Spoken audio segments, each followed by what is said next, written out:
Hola, ¿qué tal? Muy bienvenidos a un nuevo programa aquí en el Roco Peruano. Mi nombre es Andy Rodríguez y el día de hoy vamos a ver un tercer tema con respecto a Judas y la oscuridad de la desesperanza. ¿Qué es lo que pasó? Judas Iscariote. En la historia bíblica se nos narra al personaje de Judas como tal, como pueden ver, una reacción de reprobación y condena. Si bien escuchar su nombre genera muchas veces este tipo de aversión hacia este personaje como tal. Sin embargo, Judas Iscariote, mencionado muchas veces en la, en la Biblia, por ejemplo, en Juan capítulo 6, versículo 71, o Juan capítulo 12, versículo 4, nos habla el que iba a entregarlo. Es decir, que cuando se nos narra como tal el Nuevo Testamento, tanto en los evangelios de Marcos, Mateo y Lucas, lo que está escrito prácticamente son acontecimientos que ya sucedieron. Por ello es de que ellos hacen hincapié en la traición de Judas, justamente, porque ya se había consumado justamente la traición. Entonces, vale aclarar acá que la traición es un evento ya acontecido en los evangelios. Como pueden ver, ahí está la cita en Marcos, Mateo y Lucas, ¿no? Y donde menciona acerca de la elección de los 12 apóstoles. Justamente cuando se narra la elección de los 12 apóstoles es un momento que ya había pasado, ¿no? Claramente como para recalcar de que efectivamente en ese momento no existía el Nuevo Testamento con los discípulos, no existía los textos bíblicos del Nuevo Testamento, cuando los discípulos estaban como tal eh, justamente participando de los acontecimientos narrados posteriormente. Ahora vamos al siguiente punto, la traición. Pasa en dos momentos. Judas como tal se pone de acuerdo para entregar a Jesús por 30 monedas de plata. Mateo 26, versículos 14 y 16 nos narra exactamente el momento donde Judas como tal, entre comillas, negociar con los sumos sacerdotes y ancianos para poder entregar a Jesús. Además, hay otro momento más. Ya el beso justamente de Judas a Jesús en Getsemaní, en Mateo 26, 46, 50, nos narra justamente el hecho cuando ya Judas entrega a Jesús, donde les indica a los sumos sacerdotes dónde pueden en sí encontrarlo, a nuestro Señor.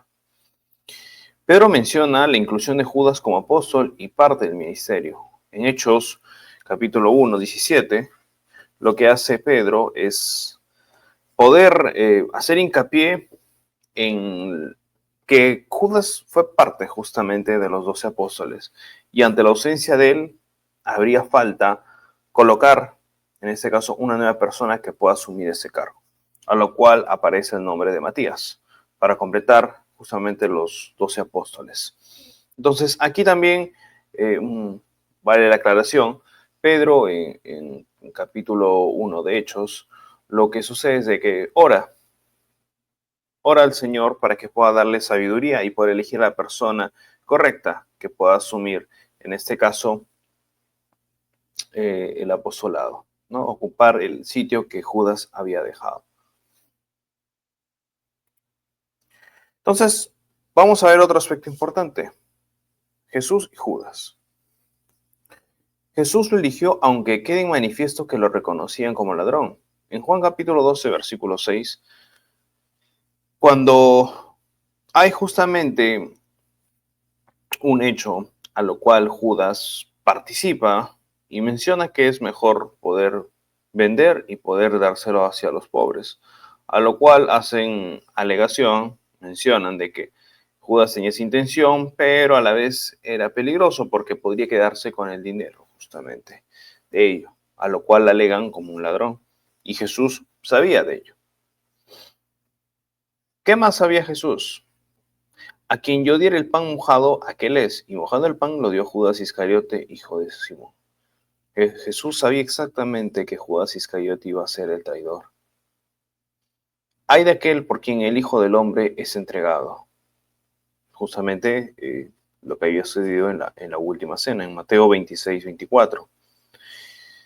Pasamos luego de ya justamente la entrega a Jesús, Lo que sucede es que tenemos a un Judas acosado por su remordimiento. Devolvió las 30 monedas de plata a los sumos sacerdotes, pequé entregando sangre inocente. Sin embargo, a pesar que en su momento sintió remordimiento, termina en desesperación, a lo cual lo lleva a él a alejarse y terminar ahorcándose, como menciona en el Evangelio de Mateo. Entonces, momentos importantes mencionar. Jesús sabía lo que iba a actuar Judas, conocía el corazón de Judas, sabía cuál era la intención de Judas. Más aún, la relación de Jesús y Judas. Jesús mantenía una posición muy firme en el sentido de amistad con los apóstoles. Entonces, ahí va la pregunta, ¿por qué lo traicionó? Muchos alegan que por avidez por el dinero, por querer ganar dinero de alguna forma. También se alega de que Judas esperaba un Mesías con un programa de liberación político-militar en el país. Como ya mencionados en los anteriores videos, justamente donde hablábamos de la figura de Pedro, es que los judíos exactamente esperaban un Mesías, un Dios con una vista muy terrenal, muy liberadora, muy independentista, de poder hacerle frente al Imperio Romano y poder sacar al pueblo como tal, subyugado. Sin embargo, eso no era la vista, no era un reino de la tierra, era justamente un reino de los cielos, lo que Jesucristo siempre manifestó, ¿no? Entonces, también se hablaba de ello. Pero ahora, vamos a lo que dice la Biblia en sí. Juan capítulo 13, versículo 2 nos dice, el diablo había puesto en el corazón de Judas el propósito de entregarlo justamente. O en Lucas 22, 3, Satanás entró en Judas, llamado Iscariote, que era del número de los 12, era uno de los apóstoles justamente. Entonces, Judas cedió a la tentación del maligno como tal, a lo cual se responde en la siguiente dos palabras, responsabilidad personal de ceder a la tentación del maligno. Jesús siempre lo trató como un amigo, como nos demuestra en Mateo 26:50. De cierta forma, Judas estaba dentro de los 12, Judas tenía contacto directo con el Señor. Aún así, Judas cedió ante la tentación. Entonces, ¿qué nos muestra el siguiente escenario? Jesús no forzaba voluntades, tampoco les impedía caer en la tentación, respetando así la vida y la libertad humana como tal. Entonces, aquí hay un punto muy importante que menciona. ¿Por qué? Porque mucho se menciona que había un plan elaborado, que Jesús sabía exactamente que Judas era quien iba a traicionar y por ende Jesús estaba predestinado a traicionar y Judas estaba predestinado a hacer el mal y Judas estaba predestinado para todo. Pero no esa es la interpretación como tal, sino justamente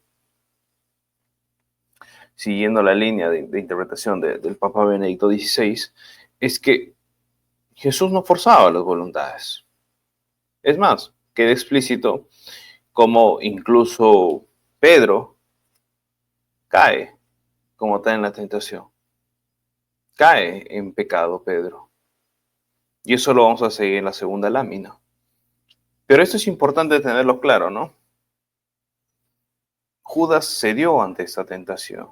Y Judas cayó justamente para traicionar y entregar a Jesús.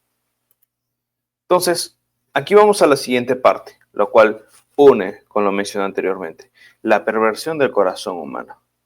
Existen muchas posibilidades de que se pervierta el corazón de la persona. Pero ¿cómo hacerle frente? Es no cultivar una visión individualista o autónoma. Es siempre al lado de Jesús. Es un largo caminar de esfuerzo y perseverancia para estar en comunión con Él. No es simplemente asumir una salvación, no es solamente asumir, es en realidad un largo caminar junto al Señor.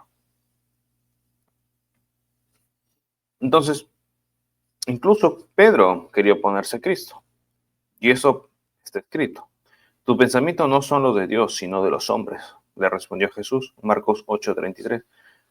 ¿Por qué? Porque justamente estaba Jesús a su lado para poder corregirlo. Aunque eran los apóstoles que estaban cerquísima, de Jesucristo, del mismo Dios, y aún así caían como tal en la tentación, caían en el pecado. No es que Jesucristo los abstraía de todo. Ellos estaban justamente en esa línea de caer en la tentación y de mantener un camino recto junto al Señor. Entonces, como bien dice el título, esperanza del perdón. Y aquí va justamente una comparación. Pedro se arrepintió y encontró el perdón y gracia, porque no olvidemos que Pedro había negado a Jesucristo. Y en el anterior video podemos recordar justamente cómo Pedro 3 veces negó a Jesús. Y sin embargo, se arrepintió y encontró perdón y gracia, porque supo que había hecho algo malo e imploró por el perdón. La figura de Judas es de que se arrepintió, pero se terminó degenerando en desesperación y culminó en la autodestrucción. Es decir, no creyó en la misericordia de Dios, no creyó en el perdón. Aunque él estaba tan cerca de Jesús, tan cerca del Maestro, no lograba comprender la misericordia y el amor de Dios.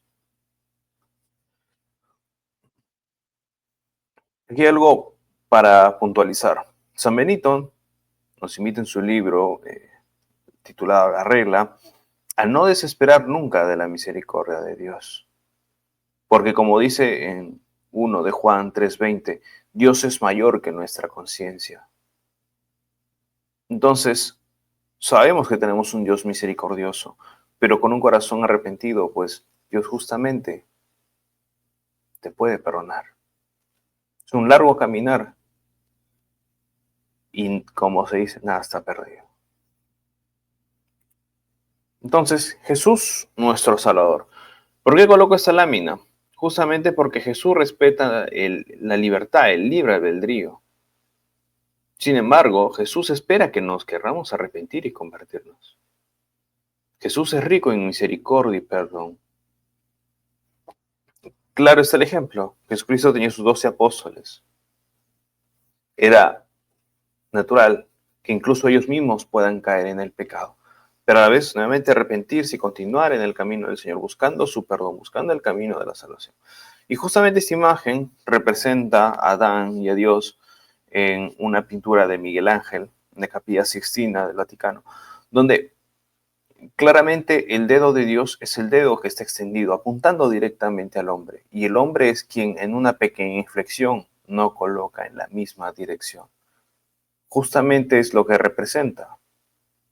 Dios respeta nuestra libertad, pero espera de nosotros justamente esa conversión. Espera justamente que nosotros acudamos a Él. Entonces, nuevamente recalcamos, Jesús es rico en misericordia y perdón.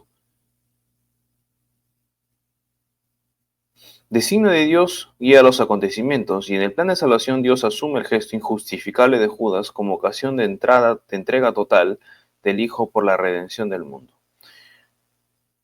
Y como conclusiones, aunque en la iglesia no faltan cristianos indignos y traidores, a cada uno corresponde contrarrestar el mal que ellos realizan con un testimonio fiel a Jesucristo.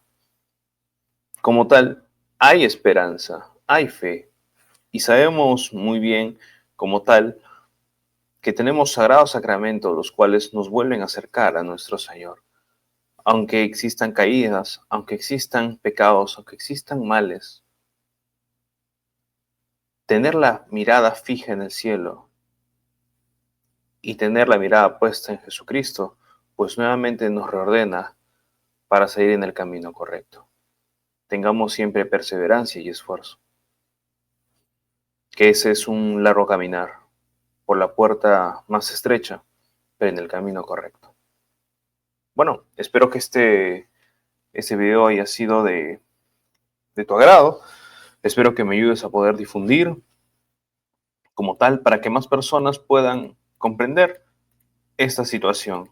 Porque escuchamos muchas cosas o muchos alegatos y muchas interpretaciones tan diferenciadas. Pero la verdad está ahí. Escúchala. Muchas gracias y si te gustó, ayúdame compartiendo y déjame un me gusta. Bendiciones.